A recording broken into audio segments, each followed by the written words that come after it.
Vamos a comenzar, vamos a abrir nuestras Biblias, hermanos. Bueno, vamos a estar primeramente introduciendo, después vamos a abrirla en el libro, en la carta de Primera de Juan, capítulo 1, versículos 5 al 7. Ese es el primer pasaje que vamos a estar viendo en esta mañana, hermanos. Primera de Juan, capítulo 1. Primera de Juan, capítulo número 1. La tenemos ahí. Muy bien.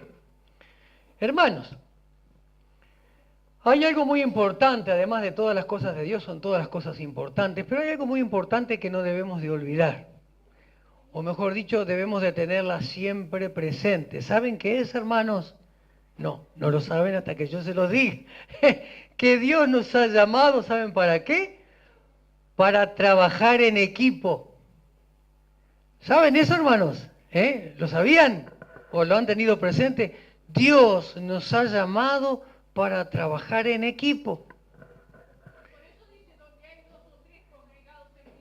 Exactamente, ¿no? Es decir, que ya lo sabían ustedes, muy bien. Es decir, hermanos, que Dios nos ha llamado para trabajar en equipo. ¿Para qué, hermanos? Para que seamos más efectivos, para que seamos más efectivos y para que como iglesia, hermanos, marquemos presencia en la sociedad. Miren qué interesante, ¿verdad? ¿Cuándo fueron las mejores épocas de Uruguay en el fútbol? Cuando jugaron como qué, como equipo, ¿verdad? En África jugaron como equipo. Bueno, nos fue bastante bien. Es así, hermanos. Un equipo gana, un equipo cuando trabaja juntos gana. Un equipo cuando trabaja dividido o se basa en individualidades, pierde. Así que Dios nos ha llamado para trabajar en equipo. ¿En dónde? En una sociedad, hermanos, en una sociedad que está inmersa en la apostasía. Sí, hermanos, la apostasía. Y cuando hablamos de apostasía, todos sabemos que estamos hablando ¿de qué? ¿De qué estamos hablando cuando hablamos de apostasía? De la incredulidad, es decir, crisis de fe. Podemos decir entonces, hoy en día, hermanos, en el mundo se ha establecido la crisis de fe. Pero no nos vayamos muy lejos, hermanos. No vamos a hablar del mundo, vamos a hablar del Uruguay. Hoy en el Uruguay, hermanos, hoy en día hay crisis de fe. Por tanto, hermano, teniendo presente esto mismo debe impulsarnos. ¿Saben para qué? Primero, para estar alertas. Y segundo, para trabajar juntos. Es decir, entonces, hermanos, que cuando hablamos de apostasía, específicamente nos estamos refiriendo, ¿saben a qué? A una corriente, hermanos, a una corriente que arrastra a la gente. La apostasía es una corriente, hermanos, que arrastra a la gente, hermanos, y los introduce en el mundo del engaño. ¿Arrastra con qué? La apostasía arrastra a las personas con filosofías, arrastra a las personas con ideologías, arrastra con ideas, con pensamientos, es decir, todas esta clase de cosas que introducen a las personas, a la gente, a la humanidad, a los uruguayos, al mundo del engaño.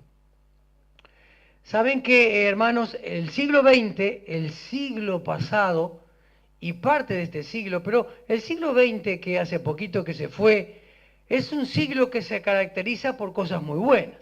Saben que en el siglo XX se ha adelantado, la humanidad adelantó o se descubrieron adelantos que no se habían descubierto en todo lo largo de la humanidad. Eso es el punto de vista bueno del siglo XX. Pero también, hermanos, desde el punto de vista negativo, surgieron en el siglo XX, o mejor dicho, el siglo XX fue un caldo de cultivo para que surgiesen una cantidad de ideologías o filosofías o pensamientos o ideas, como ustedes quieran llamarle, que han hundido a los hombres en el mundo del engaño. ¿Saben? El apóstol Pablo, en la carta del apóstol Pablo a los Colosenses, allí en el capítulo 2, versículo número 8, el apóstol Pablo le dice a los hermanos que no se, yo les voy a parafrasear, ¿verdad? Que no se dejen llevar, que no se dejen llevar por filosofías huecas, filosofías engañosas, filosofías sutiles que no se apoyan en Cristo. Es decir, que estas filosofías o ideas son todas huecas, fíjense. Es decir, no tienen nada adentro, son engañosas, son muy sutiles, es decir, que se meten en el corazón y en la mente de la gente sin darse cuenta. No se apoyan en Cristo, es decir, no se apoyan en las verdades de Dios, sino que ¿en dónde se apoyan? En las tradiciones de los hombres y en los poderes que dominan este mundo, hermanos. Fíjense, tradiciones de los hombres, conforme a los rudimentos del mundo y no según Cristo. Es decir, que no se apoyan en las verdades de Dios, sino que se apoyan en las tradiciones de los hombres y en los poderes de este mundo que hunden a los hombres en perdición. Es decir, que esto, hermanos, estas filosofías son que llevan a la gente a la apostasía. En el Uruguay, no nos vamos a ir de acá, vamos a quedarnos acá, es donde que Dios nos puso a trabajar. Entonces, hermanos, decíamos que en el siglo XX fue el caldo de cultivo para que surgiesen una cantidad de ideologías. Entre ellas voy a mencionar algunas, fíjense, ideologías. El ocultismo. Dentro del ocultismo encontramos la astrología, es decir, la astrología donde tanta gente hoy en día se hunde en ese mundo del engaño, de la astrología, de la adivinación. ¿Cuánta gente hace dinero, hermanos, en base a esa mentira? Es decir, que le mienten a las personas pensando en el futuro. La astrología, que está dentro del ocultismo. Bueno, después tenemos el espiritismo, el humanismo. Fíjense, la parapsicología, que lo denominan como una ciencia, y no es más que meterse también en el mundo del ocultismo. Es decir, astrología, espiritismo, etcétera, y otras más por ahí, que están dentro de esta ideología que es el ocultismo. Hoy, hermanos, hay una gran evidencia. La gente está ávida de saber el futuro y se mete en el ocultismo. Pero también podemos mencionar otras ideologías que han apartado a los hombres de Dios y los han introducido en el mundo de la incredulidad, de la crisis de fe, de la apostasía. Tenemos el humanismo, el humanismo donde, ¿qué establece el humanismo? ¿Qué enseña el humanismo? Bueno, que el hombre es constructor de su destino. El hombre construye su destino, el hombre se forja el futuro, el hombre es el que a través de su esfuerzo sigue adelante y construye lo bueno y hace lo bueno, y el hombre hace y deshace. Eso es el humanismo. Muchas fuerzas políticas, determinados partidos políticos en nuestro país hacen énfasis en el humanismo.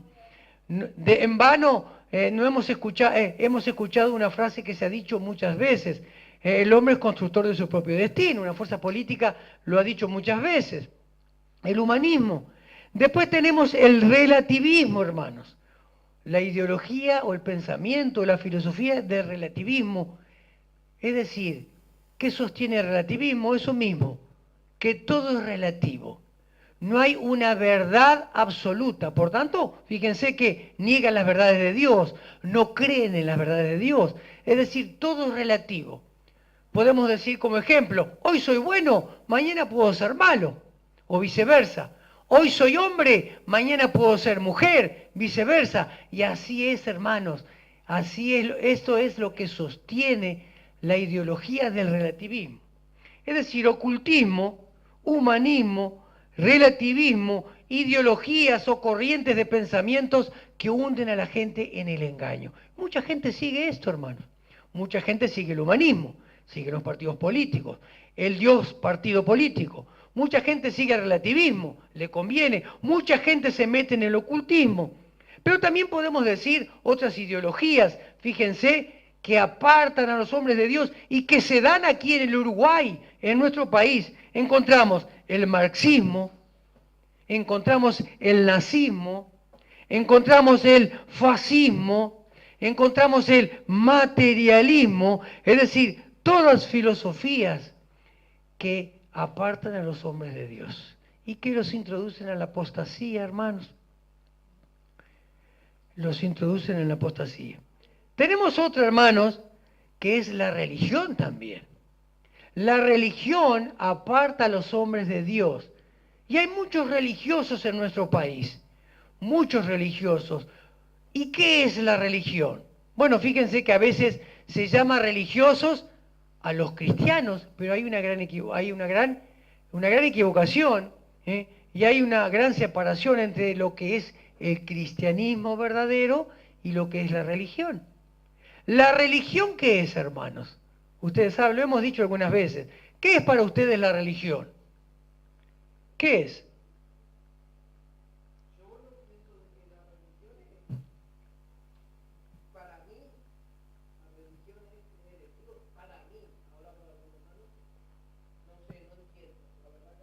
¿Qué es la religión, hermanos? ¿Saben? La religión, la palabra religión significa religar. Es decir, el hombre es todo lo que hace el hombre para ligarse a Dios, para acercarse a Dios. Es decir, esto es así, hermanos. Es decir, el hombre hace cosas para quedar bien con Dios. Entonces se les llama religiosos a ese tipo de personas.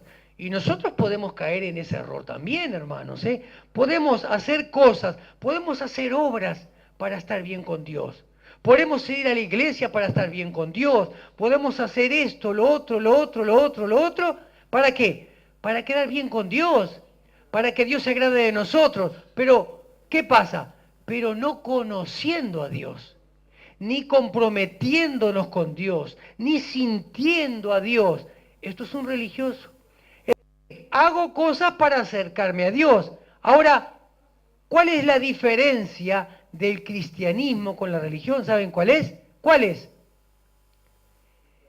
Es lo que hizo Dios para acercarse al hombre, que envió a Cristo. Cristianismo. Es decir, Dios envió a Cristo ¿para qué? Para que Él fuese el puente entre los hombres y Dios. Entonces hay una gran diferencia, ¿verdad? Entre religión y cristianismo. El cristianismo es lo que hace Dios para acercarse a nosotros. Cuando nosotros somos o nos convertimos en cristianos, es cuando aceptamos que Jesús es el puente o es el mediador entre Dios y los hombres. Somos cristianos, somos seguidores de Cristo, nos basamos en las enseñanzas de Cristo. Sentimos a Cristo, conocemos a Cristo. Pero muy distinto es la religión, que es lo que el hombre hace sin conocer a Dios. Entonces, bueno, es muy interesante, ¿no?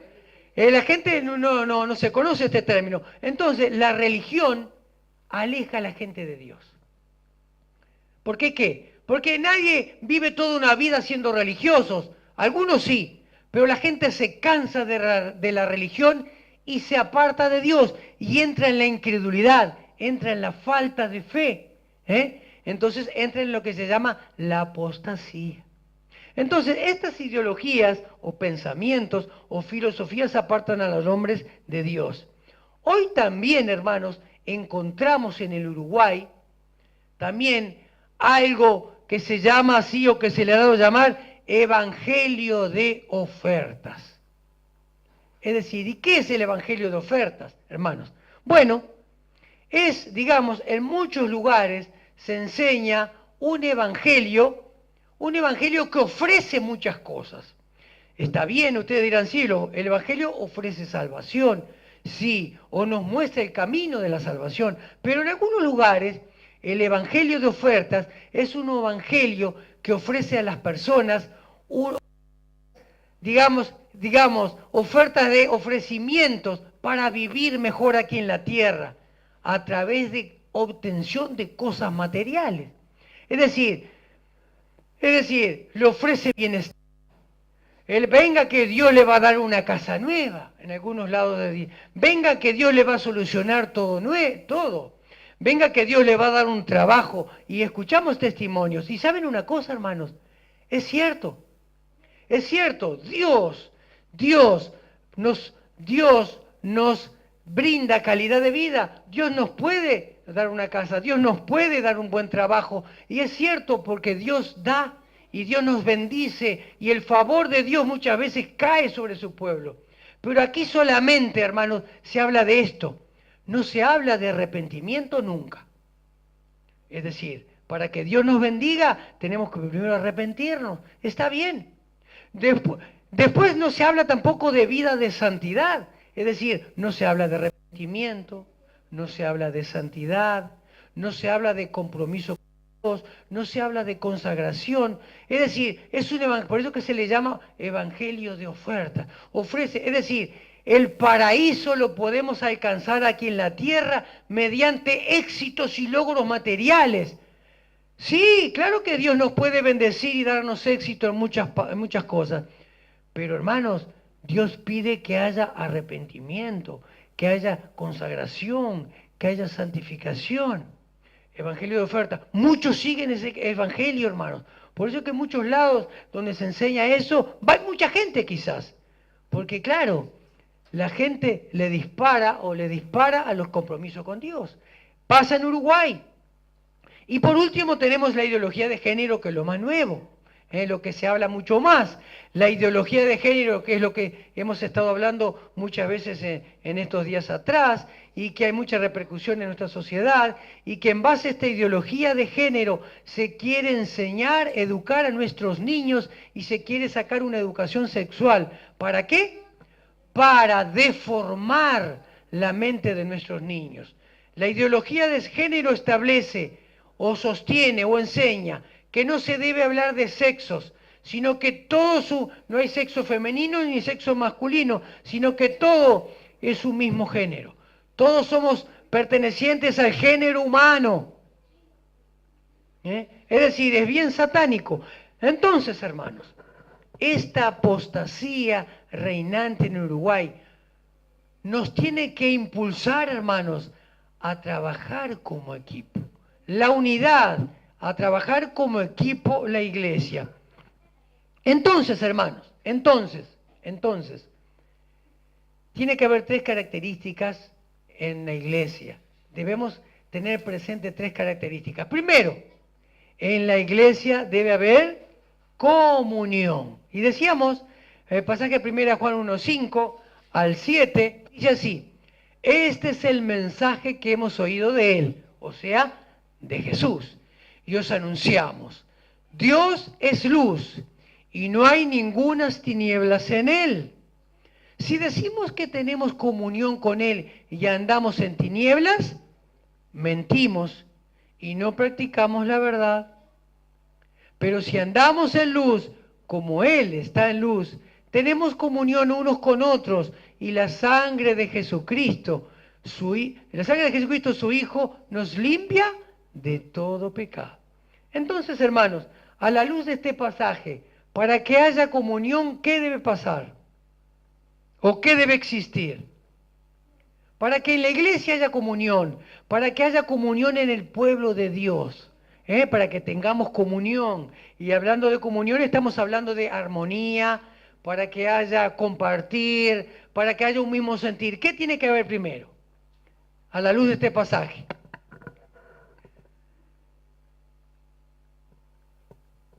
Tenemos que tener primero comunión con Dios, hermanos. ¿Saben? Para que haya comunión en la iglesia, para que trabajemos como equipo, porque para trabajar como equipo tiene que haber comunión, tiene que haber armonía, tiene que haber un mismo sentir. Primero, hermanos, tenemos que tener comunión con Dios. Por tanto, cuando deducimos, cuando no hay armonía en la iglesia, cuando no hay comunión en la iglesia, cuando no hay comunión entre los hermanos, quiere decir, hermanos, que hay algunos instrumentos en la iglesia que no tienen comunión con Dios. No hay comunión con Dios. Entonces, cuando no hay comunión, hay división. Y cuando hay división, hermanos, no se puede trabajar como equipo. No podemos, hermanos, marcar presencia en la sociedad. Fíjense, hermanos, ¿cómo marcamos presencia en la sociedad en el Uruguay? Marcamos presencia en esto, hermanos, en estas cosas que se están dando, en esta apostasía que se está dando en Uruguay y que crece cada día más. En la iglesia, hermanos, tiene que haber primero comunión y primero tiene que haber comunión con Dios para que haya comunión entre nosotros, para poder trabajar en equipo y para tener un mismo sentir. Ustedes saben que podemos decirlo como iglesia, ¿verdad? Estamos hablando que debe existir comunión entre nosotros. Pero saben, en el Uruguay, esto cuando nos referimos específicamente entre nosotros, pero hablando en general a nivel de todo el Uruguay, hermanos, ¿saben una cosa, hermanos? ¿Saben? Permitimos que las diferencias, hermanos, diferencias superficiales, hermanos, nos hagan perder de vista las cosas más importantes. Es decir, las diferencias denominacionales estoy refiriéndome. Las diferencias denominacionales, que son muchas veces superficiales, nos hacen perder de vista ¿qué? Nos hacen perder de vista las cosas más importantes, que es marcar presencia en la sociedad uruguaya. Marcar presencia, es decir, nos hace perder de vista que lo más importante que es transmitir las buenas nuevas del reino de Dios a la sociedad uruguaya. Entonces no nos permite marcar presencia y esto, hermanos, le estamos dejando ganar terreno a las tinieblas. Le estamos dejando ganar terreno a las tinieblas. Es decir, y no pensamos y no tenemos presente, ¿en qué? Algo muy importante, que nuestros hijos y nuestros nietos se van a una sociedad futura. ¿Y cuál es la sociedad que nosotros les dejamos? Es decir, que es muy importante entonces que trabajemos como equipo y no olvidarnos que Dios nos ha llamado para trabajar como equipo. Para eso tiene que haber un mismo sentir en la iglesia, para eso debemos andar en comunión, tenemos que tener comunión. Ustedes saben que es muy importante tomar el ejemplo de la palabra de Dios. Y ustedes saben que, ¿cuál fue, digamos, la actitud en la sociedad de la iglesia primitiva? A los comienzos de la iglesia, allí en el libro de Hechos, en el capítulo 4, versículo 29 al 37, vemos lo que estaba sucediendo en la iglesia primitiva. No era nada lindo lo que estaba pasando en la iglesia primitiva. La iglesia primitiva, o a los comienzos de la iglesia, estaba padeciendo persecución. Y dice allí en Hechos capítulo número 4, versículo 29 al 37, dice lo siguiente: y ahora, Señor, mira sus amenazas. Es decir, que el clima era de amenazas en la iglesia primitiva, hermanos. No era fácil. Y concede a tus siervos que con todo denuedo hablen tu palabra, mientras extiendes tu mano para que se hagan sanidades y señales y prodigios mediante el nombre de tu santo Hijo Jesús. Cuando hubieron orado, el lugar en que estaban congregados tembló y todos fueron llenos del Espíritu Santo. ¿Y qué pasó? Fíjense, y hablaban con denuedo la palabra de Dios. Es decir, entonces, hermanos, qué importante, ahí que vemos una iglesia que está en comunión. Vemos una iglesia que tiene un mismo sentir. ¿Y cuál es el mismo sentir que tenía esta iglesia? ¿Cuál es el sentir? ¿Cuál es el sentir, hermanos? ¿Vieron que decía ahí? Cuando oraron, fueron llenos del Espíritu Santo y hablaban ¿qué? Con denuedo la palabra de Dios. Entonces, ¿cuál era el sentir de ellos? ¿Cuál era el sentir de ellos? ¿Era cuál? Ir a transmitir las buenas nuevas de Dios. Este era el sentir de la iglesia primitiva. Es decir, que estaban en comunión, y estaban en comunión entre ellos porque estaban en comunión con Dios. Dios los llenó de su espíritu. ¿Para qué? Para que hablasen con autoridad la palabra de Dios, proclamaran el reino de Dios. Y después sigue diciendo, en el versículo 32 al 37, características de cómo eran los comienzos de la iglesia. Fíjense, y la multitud de los que habían creído era de un corazón y un alma. Y ninguno decía ser suyo propio nada de lo que poseía, sino que tenían todas las cosas en común. Y con gran poder los apóstoles daban testimonio de la resurrección del Señor Jesús, y abundante gracia era sobre todos ellos. Así que no había entre ellos ningún necesitado, porque todos los que poseían heredades o casas las vendían y traían el precio de lo vendido y lo ponían a los pies de los apóstoles, y se repartía a cada uno según su necesidad.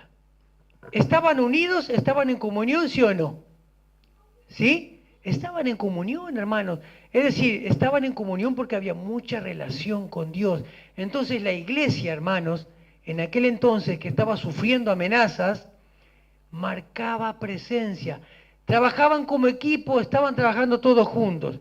Estaban juntos. Y en ese sentido, hermanos, en ese sentido, les quiero decir lo siguiente. Que es muy importante estar juntos. Vieron que en los comienzos de la iglesia estaban todos juntos unánimes, ¿verdad? Es decir, que repartían sus bienes, vendían sus bienes a algunos y se repartía, digamos, el dinero para alimentar a los pobres y todos vivían en conjunto, ¿verdad? Hoy, por supuesto que no es igual. Es decir, no solamente por el sistema de vida que tenemos, sino por las distancias en las cuales vivimos. No vivimos igual que la iglesia primitiva o los comienzos de la iglesia. Pero ¿saben una cosa? Eso no debe ser una excusa. ¿Por qué, hermanos? Porque de todas maneras podemos estar juntos. Es decir, de todas maneras podemos comunicarnos unos con los otros, ¿sí o no? ¿Cómo nos comunicamos frecuentemente? ¿Cómo? Sí, pero ¿cómo nos comunicamos verdaderamente? ¿Cómo podemos conversar? ¿Cómo podemos saber cómo está hermano o hermana? ¿Cómo? ¿Hablando cómo? Por teléfono. Hoy no hay mensajes, WhatsApp y una cantidad de cosas, ¿no hay? Bueno, entonces hoy podemos estar juntos también. Pero hay algo que no debemos de sustituir. ¿Saben qué es, hermanos? ¿Saben qué es? El dejar de congregarnos. El congregarse es muy importante, hermanos. Allí en el libro de Hebreos, capítulo número 10 de Hebreos, versículo 24 y 25, Dios dice lo siguiente: y considerémonos unos a otros para estimularnos ¿a qué? Al amor y a las buenas obras, no dejando de congregarnos como quienes, como algunos tienen por costumbre. Fíjense que algunos tienen por costumbre no congregarse, ¿sí? Yo no digo por causas de enfermedad o pase cualquier cosa, ¿no? Eso es razonable. Pero ¿saben? Hay algunos tienen por costumbre congregarse un día, o congregarse 2 días, o congregarse 3 días, y después pasar, sí, un domingo, o pasa un mes igual sin congregarse.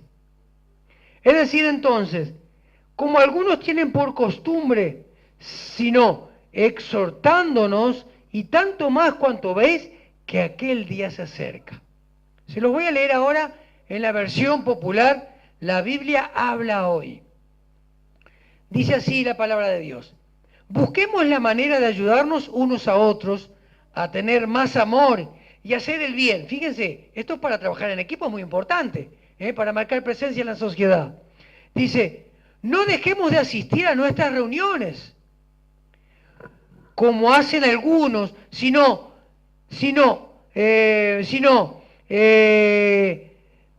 démonos ánimo unos a otros, y tanto más cuanto que vemos que el día del Señor se acerca. Es decir, entonces, no dejemos de congregarnos.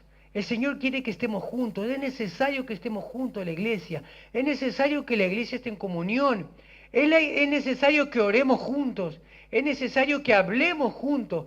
Es necesario que nos alentemos en los momentos de angustia. Muchos dejan de congregarse porque tienen problemas. Muchos dejan de congregarse porque están en angustias, vaya a saber en qué otras situaciones. Pero justamente es lo contrario. Dios nos exhorta, nos enseña que debemos de congregarnos para animarnos unos a otros. ¿Cómo podemos saber la problemática uno de los otros si no estamos juntos o si no nos congregamos? ¿Cómo puede haber comunión entre nosotros si no nos congregamos? Por supuesto que no puede haber una buena relación con Dios cuando una persona no quiere congregarse, no quiere estar con la iglesia de Dios. Y más cuando aún dice acá, cuando el Señor, la segunda venida del Señor se acerca. Es decir, en estos tiempos difíciles, en otras palabras, en estos tiempos difíciles, tiempos de apostasía que arrastra a la gente con ideologías al mundo del engaño, la iglesia de Jesucristo tiene que estar junta y marcar presencia en la sociedad. Fíjense que si nosotros tuviésemos, si en el Uruguay no hubiese tantas misiones denominacionales, ¿cuántos tendríamos que estar allí en la marcha que se hizo en contra de esta aberración de la educación sexual que se quiere imponer? Tendría que haber miles, pero no, éramos un puñado nada más. Éramos un puñado. ¿Saben? Hay una frase que dice así, que creo que fue Martin Luther King que lo dijo. Dijo lo siguiente: no me asusta el griterío de los injustos. No me asusta el griterío de los injustos, sino, ¿saben qué? El silencio de los justos. Es decir, el silencio nuestro, hermanos. Dios va a demandar muchas veces el silencio de la iglesia cuando permitimos y no marcamos presencia en la sociedad de las cosas que pasan. Y permitimos que pasen lo que pase. No estamos siendo sal ni estamos siendo luz. Porque permitimos. Y aquí en el Uruguay hay un gran defecto. ¿Saben cuál es el defecto de los uruguayos? Es, no te metas, que no es tu problema. Este es todo nuestro problema. Es el problema de la iglesia de Dios, porque la apostasía trae persecución. Gracias a Dios que todavía no tenemos persecución en nuestro país. Si bien hay una cierta persecución solapada, no hay una persecución como leíamos en la iglesia, en los comienzos de la iglesia, que tenían que estar todos juntos y ayudarse unos a los otros porque no tenían que comer. Gracias a Dios que tenemos hasta hoy nuestro trabajo, que no nos sacan de nuestro trabajo por ser cristianos. Gracias a que, hermanos, que no pasa esto, que tenemos el alimento por ser cristianos, o porque podemos tener nuestra casita y no nos persiguen o no pasa algo. Gracias a Dios, que Dios ha permitido y ha tenido misericordia de nuestro país. Pero hermanos, es hora de despertar del sueño. La iglesia en Uruguay debe despertar del sueño, hermanos, y dejarse de permitir separaciones y divisiones. Y marcar presencia. El trabajo es en equipo. Dios nos llamó al equipo, hermanos. Y las diferencias son superficiales, no son diferencias de contenido, digamos, de contenido. Es decir, entonces, que es muy importante, entonces, hermanos, estar juntos como en la iglesia primitiva nos da de ejemplo. Y otra cosa, hermanos, otra cosa, no dejar de congregarnos, ¿verdad? Y otra cosa es tener un estilo de vida basado en la fe. Un estilo de vida basado en la fe. ¿Qué quiere decir esto, hermano? Un estilo de vida basado en la fe. Es decir, un estilo de vida basado en la confianza en Dios. Esto no quiere decir que no tenemos que trabajar. Hay muchos dicen, no, yo vivo por fe, por tanto no trabajo. Bueno, si ellos piensan que está bien, allá ellos. Pero la vida de fe no es una vida que no trabajemos, es una vida basada en la confianza en Dios, en que Dios nos da el trabajo, que Dios nos da el alimento, que Dios nos da todo lo que necesitamos para vivir. No es que nosotros no trabajemos. Dice la palabra de Dios, el que no trabaje, que no coma. Es decir, que vivir de la mendicidad, eso no es una vida de fe, porque podemos vivir de la mendicidad y no tener nada de fe, ni nada de confianza en Dios. Dice allí 2 de Corintios 5:17. De modo que, si alguno está en Cristo, nueva criatura es. Las cosas viejas pasaron y aquí todas son hechas nuevas. ¿Qué es lo que pasó? Las cosas de la vieja vida. Es decir, una vida basada en los afanes y en las ansiedades. Ahora es una nueva vida basada en la confianza en Dios. Jesús, hermanos, todos lo sabemos lo que dijo Jesús allí en el capítulo 6 de Mateo. Dice que no nos preocupemos del mañana, ¿sí o no? No nos preocupemos de lo que hemos de comer. No nos preocupemos por lo que hemos de vestirnos. No nos preocupemos por lo que hemos de beber, dice allí la palabra de Dios. Es decir, ¿qué quiere decir esto? Jesús enseña a no preocuparse. No dice que no nos ocupemos del vestido, que no nos ocupemos de la comida. Dice que no nos preocupemos. Es decir, que no nos ocupemos antes de tiempo de las situaciones de la vida. Hoy, domingo, no podemos preocuparnos de las cosas del lunes. Cuando llegue el lunes, mañana, nos vamos a ocupar del día de mañana. Fíjense lo que dice en la versión, la Biblia de la hoy. No se preocupen de lo que van a comer o beber o vestirse para vivir. Todas estas cosas son las que se preocupan los paganos. Pero ustedes tienen un Padre Celestial que sabe que lo necesitan. ¿Qué es lo que tenemos que hacer entonces? Jesús nos dice así, pongan toda su atención en el reino de Dios y en hacer lo que Dios exige y recibirán también todas estas cosas.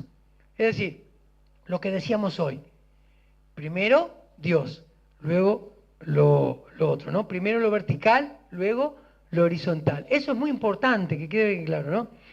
Y dice, no se preocupen por el día de mañana, porque mañana habrá tiempo para ocuparse. Cada día tiene bastante con sus propios problemas. Es decir, entonces, el secreto entonces de la paz y de la felicidad es ocuparse el día de hoy de las situaciones de hoy. Disfrutar de lo de hoy. Disfrutar de lo de hoy. Dar gracias por lo de hoy. Esto trae paz y felicidad. No preocuparnos por el día de mañana, ¿verdad? Entonces, hermanos, la comunión es muy importante. Entonces, quiero dejar bien claro esto, para que marquemos presencia en la sociedad. La comunión, el mismo sentir. Y no nos olvidemos que para que tengamos comunión debemos de cultivar nuestra comunión con Dios, porque Él cultiva todas aquellas cosas, aquellas asperezas, aquellos malos humores, aquellas cosas malas de nuestro carácter, que podemos ofender al hermano. Dios moldea eso, trabaja en esa área para que nosotros podamos tener armonía, para que podamos tener un mismo sentir. Amén, hermanos. Amén. Entonces, muy bien, comunión. Segundo, no quiero extenderme mucho. Jonathan, ¿cómo andamos? No quiero extenderme mucho, hermano. Segundo, cultivar nuestra presencia con Dios, como decíamos, ¿no? Cultivar nuestra presencia con Dios. Solamente voy a mencionar Juan 15:5. Voy a leer esto, hermanos. Juan 15:5 dice lo siguiente. Evangelio según San Juan, capítulo 15, versículo número 5. Dice lo siguiente. Yo soy la vid, vosotros los pámpanos. El que permanece en mí y yo en él, ésta lleva mucho fruto, porque separado de mí, nada podéis hacer. Separados de Dios, nada podemos hacer. ¿Y cómo Dios mora en nosotros? ¿Cómo podemos, puede morar la presencia de Dios en nosotros? A través de su Espíritu. A través de su Espíritu Santo, hermanos, mora en nosotros. Y tercero, hermanos, es decir, tercero es lo siguiente, una iglesia que quiera marcar presencia en la sociedad y que trabaje en equipo, debe proclamar las verdades del reino de Dios, que son las que se oponen a las mentiras de estos tiempos, a las ideologías, ¿no? Quiero mencionar este pasaje que dice en Marcos 16, 15 al 16, dice, id por todo el mundo y predicad el evangelio a toda criatura. El que creyere y sea bautizado será salvo, pero el que no creyere será condenado. Será condenado. Así que, hermanos, tres cosas importantes entonces, para terminar, para marcar presencia en la sociedad, para que trabajemos en equipo, comunión con otros. Para tener comunión unos con otros, debemos de tener primero comunión con Dios. Segundo, hermanos, no debemos dejar de congregarnos. Hermanos, tenemos que estar juntos. Tenemos que vivir una vida en confianza en Dios. Debemos de que además, debemos de, cultivar la presencia de Dios en nuestra vida. Y por último, predicar las buenas nuevas del Evangelio del Señor. Amén, hermanos. Vamos a orar. Amado Señor, te damos gracias por este privilegio que tenemos de estar aquí en tu casa. Señor, queremos que tú, Padre, nos uses como instrumento en tus manos para llevar tu palabra. Queremos, Señor, que tú nos unjas con tu Espíritu Santo para vivir vidas agradables a tus ojos. Necesitamos que tú, Señor, nos llenes de ti para tener autoridad para llevar tu palabra. Señor, que podamos trabajar como iglesia, que podamos trabajar en equipo, Padre amado, porque tú nos has llamado a trabajar en equipo para que marquemos presencia en esta sociedad que se hunde en el error. Padre, danos sabiduría, Señor, para llevar tu palabra. Danos sabiduría, danos autoridad, danos poder de lo alto. Es en el nombre de Jesús que te lo pedimos y te damos gracias. Amén y amén.